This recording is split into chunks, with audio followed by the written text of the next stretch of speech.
സുഹൃത്തുക്കളെ, നമ്മളിന്നിവിടെ കുരുമുളകിന്റെ താങ്ങുകാല് വെച്ചുകൊണ്ടിരിക്കുകയാണ്. നേരത്തെ നമ്മൾ വീഡിയോ കാണിച്ചിരുന്നു. ഈ സ്ഥലം നമ്മൾ നിരപ്പാക്കി കുഴി കുത്തി മാർക്ക് ചെയ്യുന്ന സംഭവങ്ങളാണ് നിങ്ങൾ കാണിച്ചത്. ഇപ്പൊ നമ്മൾ ഇത് വെച്ചുകൊണ്ടിരിക്കുകയാണ്. വെച്ച് ഏകദേശം പകുതിയിലേറായി. ഇനിയും കുറച്ചും കൂടി കാലമാണ് വെക്കാനുള്ളത് നമുക്ക്. അപ്പൊ അതുകൊണ്ട് ഇതുപോലെയാണ് അതുപോലെ ഭംഗിയായിട്ട് നമ്മൾ വെക്കുമ്പോൾ ചരട് പിടിച്ചിട്ടാണ് നമ്മളിത് കംപ്ലീറ്റ് മാർക്ക് ചെയ്തിട്ടുള്ളൂ. അതുപോലെ തന്നെ നമ്മളിത് വെക്കുന്നതും ചരട് പിടിച്ചുകൊണ്ടാണ്. അതുപോലെ തന്നെ നിങ്ങൾക്ക് ഓരോ കാലം നമ്മൾ ചെയ്യുന്ന രീതി ഇതുപോലെയുള്ള രീതിയാണ്. നമ്മൾ പല പറമ്പിലും അതുപോലെ തന്നെ നമ്മൾ തെങ്ങും തോട്ടത്തിലൊക്കെ നമ്മൾ ചെയ്യുമ്പോൾ ഇതുപോലെ ഭംഗിയായി ചെയ്യാൻ പറ്റില്ല. ഇതുപോലെ നിരന്ന സ്ഥലത്താണെന്നുണ്ടെങ്കിൽ നമുക്ക് ഈ ഇപ്പൊ ചെയ്ത പോലെ ഇതിൽ വീഡിയോയിൽ കാണിക്കുന്ന പോലെ തന്നെ ഭംഗിയായി നിങ്ങൾക്ക് ചെയ്യാൻ പറ്റും. നമ്മൾ 4 മീറ്ററിന്റെ ഒരൊറ്റ പോസ്റ്റാണ് നമ്മൾ വെച്ചുകൊണ്ടിരിക്കുന്നത്. അത് 1.5 അടി 1.1 അകലിട്ടിട്ട് 2 മീറ്ററാണ് അതിന്റെ ഒരു പോസ്റ്റ് തമ്മിലുള്ള അകലം. കുഴിന്റെ അകലം 1.5 അടി 1.5 അടിയാണ്. വായും 1.5 അടി, അതുപോലെ തന്നെ അതിന്റെ അകലും 1.5 അടിക്ക് 1.5 അടി കുഴിയെടുത്തിട്ടാണ് നമ്മളിത് ചെയ്യുന്നത്. അപ്പൊ നമ്മള് ഇത് പോസ്റ്റ് വെച്ചതിന് ശേഷം കുറച്ച് മണ്ണിട്ട് അതിന് ശേഷം നമ്മള് ഇപ്പൊ ഇതിന് അടിവളമായിട്ട് നമ്മള് എല്ലുപൊടിയും അതുപോലെ തന്നെ വേപ്പ് മുണ്ണാക്കും ചാണകപ്പൊടി, ഒരു കൊട്ട ചാണകപ്പൊടി, അതുപോലെ തന്നെ 1/2 കിലോ വേപ്പ് മുണ്ണാക്ക്, അതുപോലെ തന്നെ 1/2 കിലോ എല്ലുപൊടി എന്ന രൂപത്തിലാണ് നമ്മളിപ്പോൾ ഇത് കൊടുത്തിട്ടുള്ളത്. അതിന്റെ അടിവളം എന്നുള്ള നിലക്ക് കൊടുക്കുകയാണെങ്കിൽ ഇതിന്റെ മുകളിൽ മണ്ണിട്ട് ഇതിന്റെ മുകളിലാണ് നമ്മൾ തൈ വെക്കുക. അപ്പൊ ഈ കിടന്നിരുന്ന സ്ഥലം ഇപ്പൊ നല്ല നിരപ്പായിട്ട് നല്ല JCB കൊടുന്ന് നിരപ്പാക്കി നല്ല ക്ലിയർ ആക്കി ചെയ്തുകൊണ്ട് നല്ല ഭംഗിയായിട്ടുണ്ട്. ഇപ്പൊ ഇതുപോലെ ഈ ഭാഗത്ത് കണ്ടില്ല, ഈ ഭാഗത്ത് ഇതുപോലുള്ള ഇങ്ങനെ കിടന്നിരുന്ന സ്ഥലമാണ് നമ്മള് ഇതുപോലെ ആക്കി ഈ ഇതേമാതിരി കിടന്ന സ്ഥലമാണ് ഇത് പുറത്ത് നമ്മളിപ്പോ ഈ കാല് വെച്ച സ്ഥലത്ത്. അപ്പൊ അത് നമ്മള് ഇനിയിപ്പോ ഈ ഭാഗം കൂടി നമുക്ക് ഇതിന്റെ കൂടെ ചെയ്യാനുള്ളതാണ്. അപ്പൊ ഇത് നിരപ്പാക്കി ക്ലിയർ ആക്കി വേണം. അപ്പൊ ആദ്യ പടി എന്നുള്ള നിലക്ക് നമ്മൾ ഈ ഭാഗത്താണ് ഇപ്പൊ വെക്കുന്നത്. ഇത് രണ്ടാമത് ഇപ്പൊ കുറച്ച് ദിവസം കൂടി കഴിഞ്ഞാൽ ഇതോട് JCB കൊണ്ട് നിരപ്പാക്കി അതുപോലെ തന്നെ ചെയ്യാനുള്ളതാണിത്. നമ്മൾ 4 സൈഡിലും ഒരു ലൈൻ പോസ്റ്റ് വെച്ചതിന് ശേഷം അതിൽ നിന്ന് പിന്നെ കുറുകെ നമ്മള് ചരട് പിടിച്ച് 2 മീറ്റർ അകലത്തിൽ മാർക്ക് ചെയ്തിട്ടാണ് നമ്മളിത് വെക്കുന്നത്. ഇപ്പൊ നമ്മൾ ആ സൈഡും ഈ സൈഡും കഴിഞ്ഞു. ഇനി സെന്ററിൽ കുറച്ച് കുഴിയാണ് ബാക്കിയുള്ളത്. ആ കുഴി ഇപ്പൊ ഇതുപോലെ തന്നെയാണ് JCBക്കാണ് നമ്മൾ ഈ കുഴി കുത്തിക്കുന്നത്. ഇത് കറക്റ്റായിട്ട് നമ്മൾ മാർക്ക് ചെയ്ത് കൊടുത്തുകൊണ്ട് തന്നെ ഒരു പോസ്റ്റും തന്നെ കുഴിയിലല്ലാതെ നമുക്ക് ഭംഗിയായിട്ട് വെക്കാൻ വേണ്ടി കുഴിയിലല്ലാതെ വെക്കേണ്ട ആവശ്യമില്ല. കറക്റ്റ് കുഴിന്റെ സെന്ററിലായിട്ടാണ് ഇപ്പൊ എല്ലാ പോസ്റ്റും വന്നിട്ടുള്ളത്.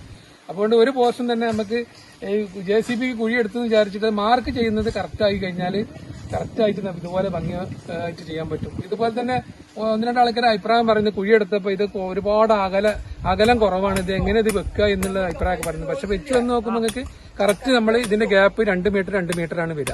2 മീറ്ററിന് 10 സെന്റിമീറ്റർ കുറവ്, 1.90 കറക്റ്റായിട്ട് ഓരോന്നിന്റെയും ഗ്യാപ്പിൽ അത് ഇങ്ങനെ നീളത്തിലാണെങ്കിലും വിലങ്ങിലാണെങ്കിലും ഒരേ മാതിരിയുള്ള അകലാണ് വരിക. ഇതിപ്പോ നമ്മള് ചാണകപ്പൊടിയും അതുപോലെ തന്നെ എല്ലുപൊടിയും വേപ്പ് മണ്ണാക്കൊക്കെ ഇട്ട് തട്ടി നിരത്തി മണ്ണ് ഒരുപോലെ നമ്മളെ പറമ്പ് നേരത്തെ എങ്ങനെയായിരുന്നു JCB നിരത്തിയിട്ട് കിടന്നത് അതേമാതിരി തന്നെ നമ്മൾ ഇതുപോലെ ഫുള്ളായിട്ട് തട്ടി നിരത്തിയിട്ട് ക്ലിയർ ആക്കുക.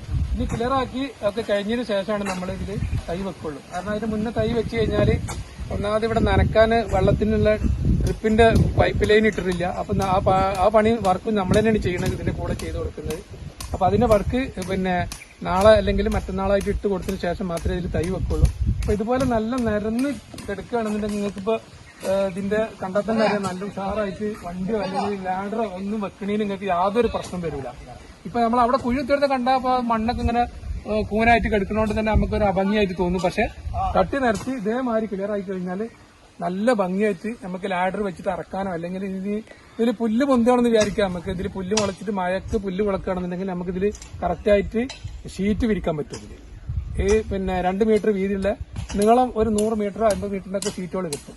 അപ്പൊ ആ ഷീറ്റാണ് വിരിച്ചു കഴിഞ്ഞാൽ ഒരിക്കലും ഇതിൽ നമുക്ക് ഇതിൽ പുല്ല് എന്ന് പറഞ്ഞ സാധനം തന്നെ ഉണ്ടാവില്ല.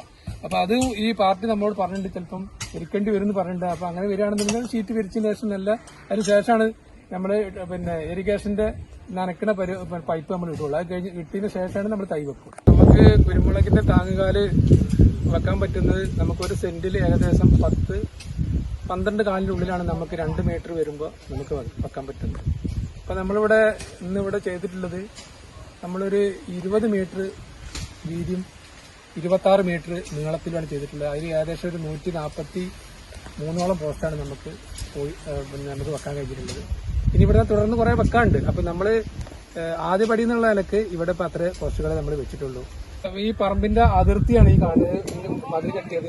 ഈ മതിലിൽ നിന്ന് നമ്മൾ കറക്റ്റ് 1.5 മീറ്ററാണ് നമ്മൾ ഈ പൈപ്പിന്റെ ഈ പുറംഭാഗത്ത് വെച്ചിട്ടുള്ളത്. 1.5 മീറ്റർ വെച്ചിട്ടാണ് നമ്മൾ ഈ ഭാഗം ചെയ്തിട്ടുള്ളത്. അതുകൊണ്ട് തന്നെ ഈ 1.5 മീറ്റർ വെച്ച് ഇവിടുന്നാണ് നോക്കിയാൽ കറക്റ്റ് ആയിട്ട് നമുക്ക് ആ തല വരെ 1.5 മീറ്റർ ഈ ഗ്യാപ്പ് കറക്റ്റ് ആയിരിക്കും. അവർക്ക് വേറെന്തോ ഇവിടെ ചെടികളോ വേറെന്തൊക്കെ വെക്കാണ്ടെന്ന് പറഞ്ഞുകൊണ്ട് നമ്മൾ 1.5 മീറ്റർ ഇവിടെ ഒഴിവാക്കി കൊടുത്തിട്ടാണ്. ബാക്കി ഉള്ള പൈപ്പുകളൊക്കെ കറക്റ്റ് പിന്നെ ചരട് പിടിച്ചിട്ട് ഇങ്ങനെ നോക്കിയാലും ഇവിടുന്ന് അങ്ങോട്ട് പിടിച്ചാലും എങ്ങനെ നോക്കിയാലും ഈ പൈപ്പ് കറക്റ്റ് ആയിരിക്കും, ഒന്നിനൊന്ന് ഒപ്പം കാണുന്ന രീതിയിലാണ് നമ്മൾ വെച്ചിട്ടുള്ളത്.